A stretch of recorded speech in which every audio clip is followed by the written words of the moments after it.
عمران خان کو جیل میں ممنوع چیزیں مل رہی ہیں۔ رانا ثنا کے زومائنے بیان نے تہلکہ مچا دیا۔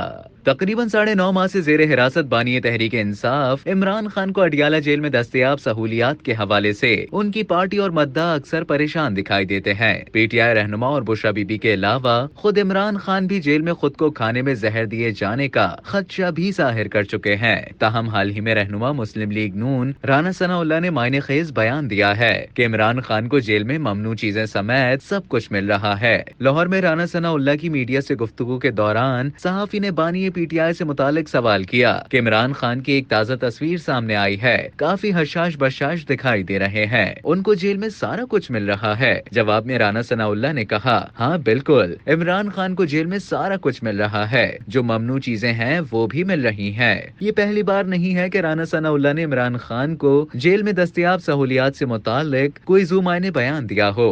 گزشتہ برس نومبر میں رانا ثنا اللہ نے کہا تھا کہ مجھے یقین تو نہیں لیکن شبہ ہے کہ عمران خان کو جیل میں دوائی مل رہی ہے۔ عمران خان کی گرفتاری سے قبل نومبر 2022 میں اس وقت کے وفاقی وزیر داخلہ رانا ثنا اللہ نے کہا تھا کہ عمران خان کو گرفتار کیا تو بلوچستان بھیجوں گا، ان کو مچھ جیل کے مرچی وارڈ میں رکھوں گا۔